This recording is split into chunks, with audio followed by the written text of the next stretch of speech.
Mga road project sa Calasiao, Pangasinan inaapura bago pa abutan ng tag-ulan. Yan ang balitang tinutukan live ni Alfie Tulagan.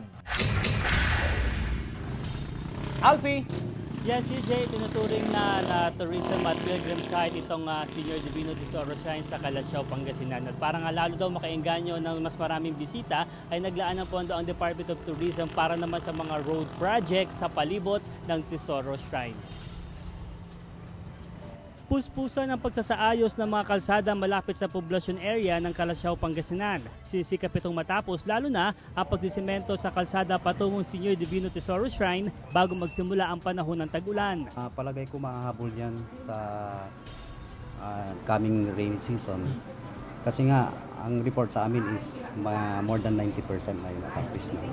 Napag-alaman ng GMA News mula sa Municipal Engineering Office na galing sa Department of Tourism ang pondong ginamit sa concreting projects. Tuloy-tuloy ang road construction dahil hindi ito kasama sa construction ban ng DPWH. Ayon sa Engineering Office, tatagal lang ang construction dahil sa paglalagay ng mga drainage system. Kung nagtambak kami sa kalsada, siyempre hindi mo rin maiwasan na yung mga bahay sa gilid ng mga kalsada talagang makakuha sila sa baha. Pero it is better na at least nagtaas kami, duty rin nila na magtaas din sila. Umaasa rin ang mga residente at tricycle driver na maiibsan ang epekto ng pagbaha sa lugar kapag natapos ang proyekto. Oo, marami nang dadaan dito, wala nang baha. Ang mensahe ko, maganda sana gawin nila maganda para magandang daanan.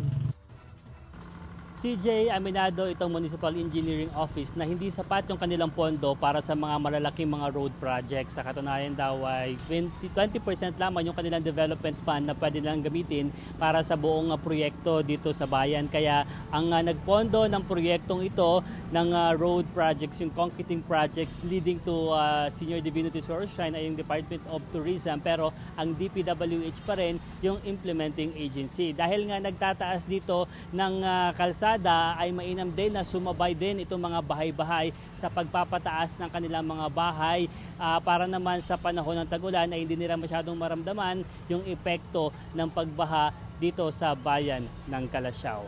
CJ? Maraming salamat, Alfie Tulagan.